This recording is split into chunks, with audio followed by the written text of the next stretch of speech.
यात्रा के प्रायोजक हैं NCERT computer education, IDSMT complex, घंटाघर, कोरबा।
जिंदगी का सफर है ये कैसा सफर, कोई समझा नहीं, कोई जाना नहीं, है ये कैसी डगर, चलते हैं सब मगर कोई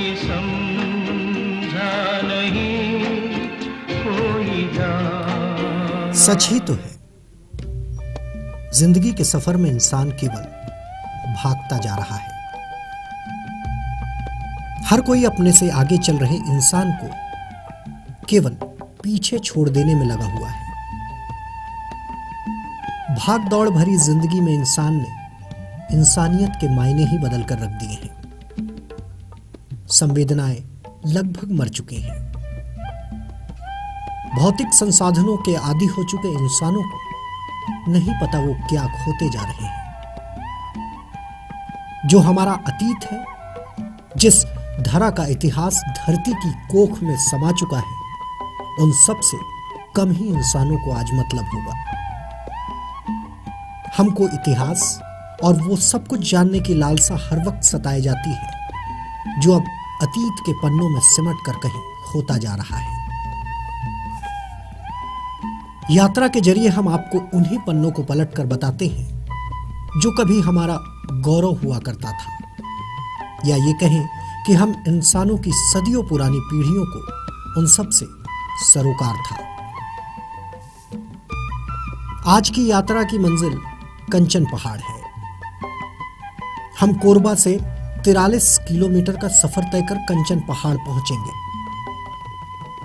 हम कंचन पहाड़ दो रास्तों से जा सकते हैं। एक तो देवपहरी लेमरू होकर गढ़ उपरोड़ा, दूसरा रास्ता खराब है लेकिन दूरी कम है। दूसरा रास्ता रुमगड़ा होकर अजगर बहार सतरेंगा होता हुआ कंचन पहाड़ तक ले जाएगा। हम बालको होते हुए मंजिल की ओर बढ़ रहे हैं। पहाड़ी रास्ते पर चलना आसान नहीं है, फिर भी हम घुमावदार रास्ते पर तेजी से आगे बढ़ते रहे।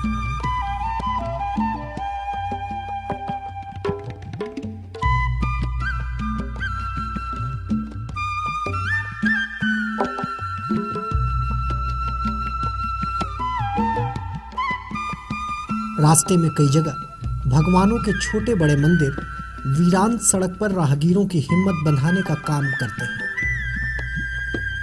वैसे तो कहा जाता है देवता कण-कण में है। पहाड़ी रास्ते को पार करते हम जैसे ही नीचे पहुंचे, साथियों की नजरें फल से लदे आम के पेड़ पर पड़ गई।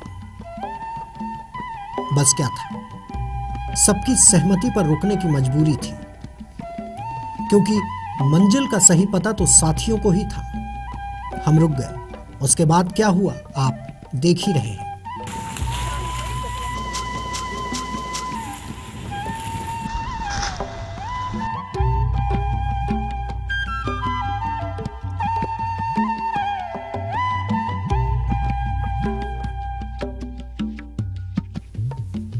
जिसे जैसे बन सका आम तोड़ता रहा।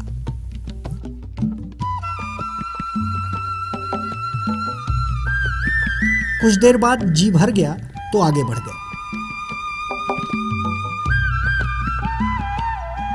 ज्यादा दूर तो नहीं, फिर भी करीब 10 से 12 किलोमीटर ही चले होंगे कि राशि की नजरें जंगल के बीच उस पेड़ से जा टकराई जिस पर कटहल लदे हुए थे। मैं सोचता हूं ये करीब 15 किलो से कम का क्या होगा। खैर, कटहल के साथ अपने वजन का आकलन करने के बाद हम फिर आगे बढ़ गए। रास्ते भर दोनों ओर गर्मी और आग उगलती धूप को चिढ़ाती हरियाली किसी का भी मन मोहने के लिए काफी है। जरूरत है बस इस नैसर्गिक छटा को महसूस करने वाली नजरों की। हमने गढ़ उपरोड़ा पहुंचकर कंचन पहाड़ तक जाने का रास्ता पूछा। बताया गया सतरेंगा के थोड़ा पहले से एक कच्चा रास्ता पहाड़ पर ले जाएगा, लेकिन पता बताने वाले ने हमको वक्त के लिहाज से आगाह कर दिया कि अभी हम वहां ना जाएं, क्योंकि ऊपर पहुंचते पहुंचते शाम हो जाएगी।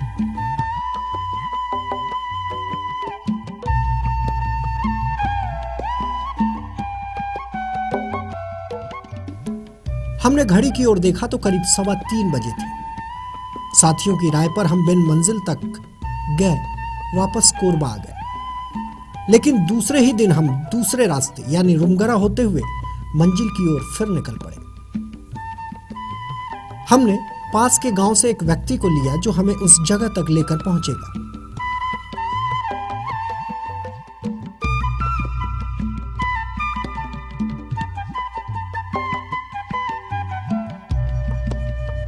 उस ग्रामीण के साथ हम उस जगह पर पहुंच गए जहां से पैदल हमको अभी 4 किलोमीटर पहाड़ और जंगल के रास्ते चलना है।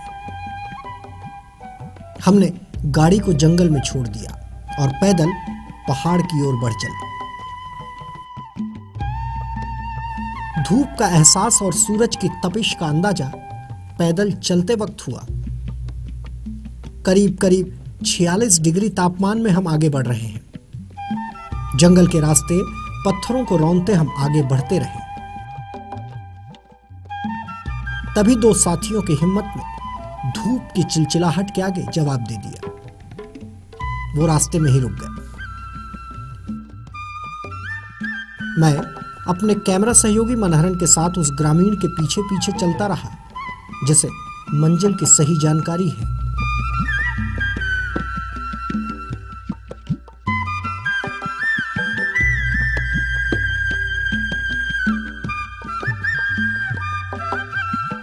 ऊपर पहाड़ पर दूर झाड़ियों के बीच किसी के छिपे होने का एहसास हुआ। ध्यान से देखा तो एक बूढ़ा व्यक्ति हाथ में तीर धनुष लिए हमारी नजरों से बचने की कोशिश कर रहा था। देखते ही देखते हम उसके करीब पहुंच गए।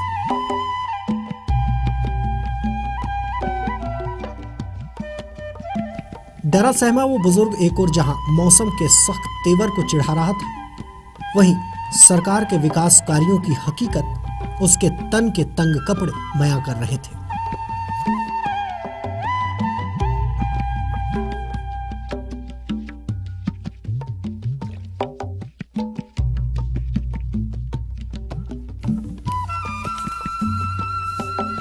हमको बताया गया ये शिकारी है। इसके साथ कई और साथी हैं जो इस जंगल में विचरण करने रोज आते हैं।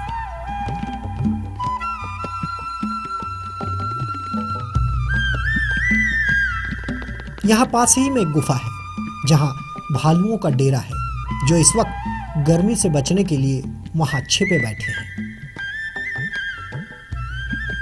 इस पहाड़ के पहले हिस्से में हमको कुछ प्राचीन पत्थर नजर आए।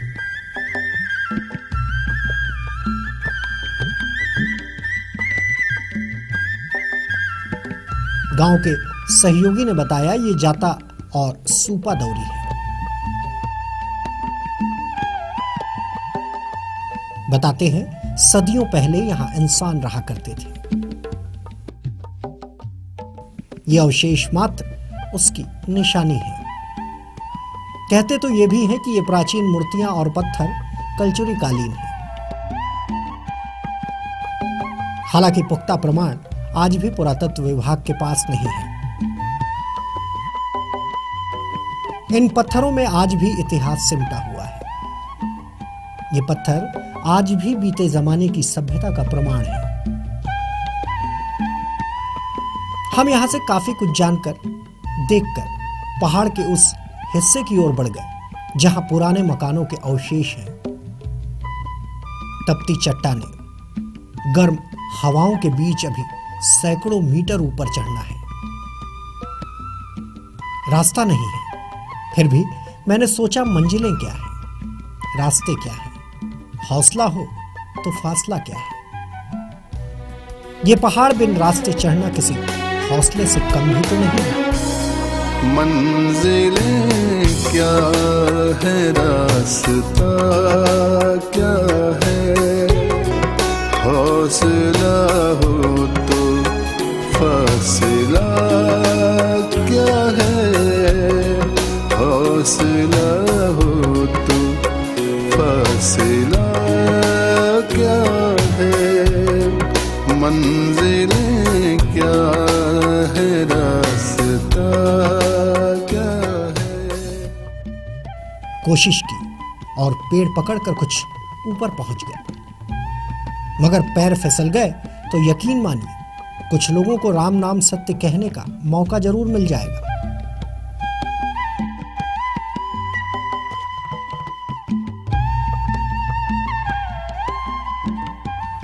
हम गांव के इस साथी के पीछे पीछे ऊपर पहुंच गए।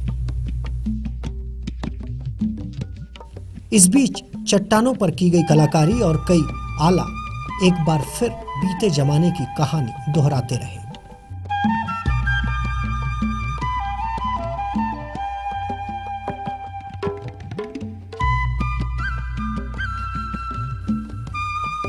कितनी ऊंची और खड़ी हैं ये चट्टानें, ऐसा लगता है आसमान से गले मिल रही हैं।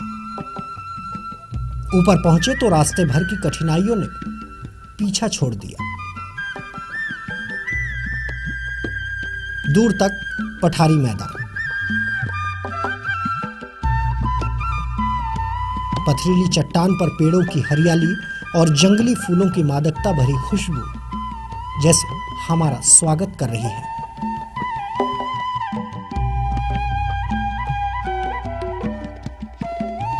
कहते हैं यहां हजारों साल पहले लोग रहा करते थे। इस पहाड़ पर मिट्टी के घरौंदे हुआ करते थे।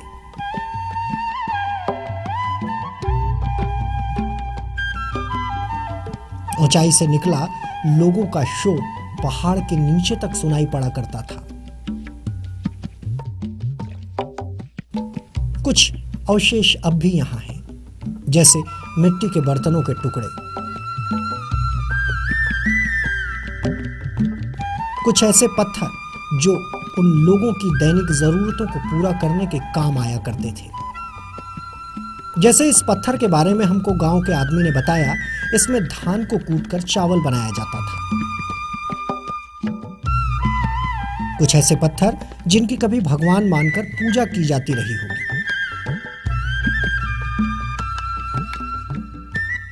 यह सब कुछ आज भी यहां मौजूद है।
इस जगह से चारों ओर ऊंचे पहाड़ ऐसे लगते हैं जैसे एक दूसरे की ऊंचाई से मुकाबला कर रहे हैं।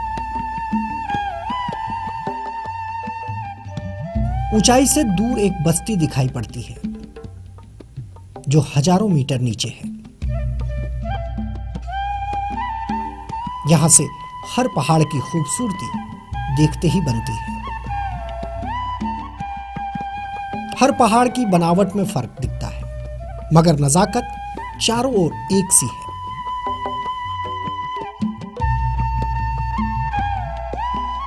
यहां से थोड़ा और ऊपर जाने पर वो अवशेष हैं जो बताते हैं कैसे इंसान हजारों साल पहले ऊंचे पहाड़ों पर घर बनाकर रहा करते थे। पत्थर के वो घरौंदे तो धराशायी हो गए, मगर उनके अवशेष अब भी काफी कुछ कहते हैं, बहुत कुछ बताते हैं।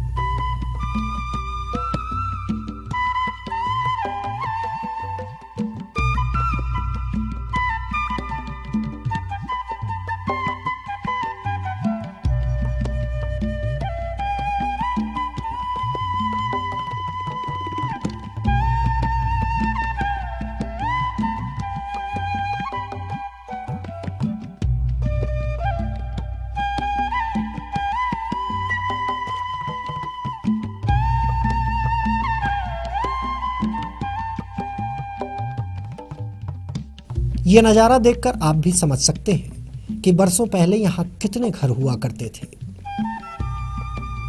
जहां तक पहुंचना सबके बस की बात नहीं थी। अपनी खूबसूरती पर हर वक्त इठलाते ये पहाड़ कई बार भय का एहसास भी कराते हैं, मगर नैसर्गिक छटा के बीच हमने डर को किनारे कर दिया।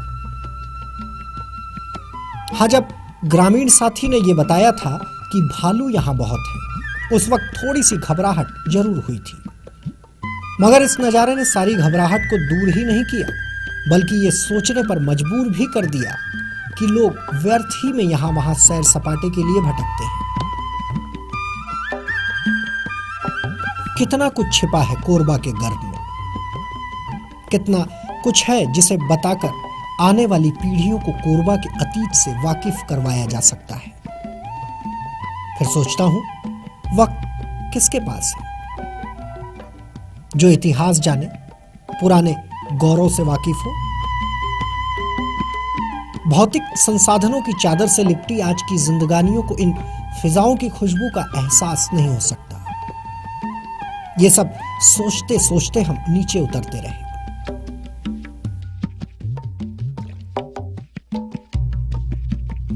जितना वक्त और मेहनत ऊपर चढ़ते वक्त लगी, उससे काफी कम समय नीचे आने में लगा।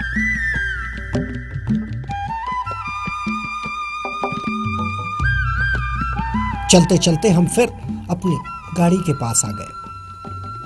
शरीर लगभग जवाब दे चुका था, मगर लौटना भी जरूरी था।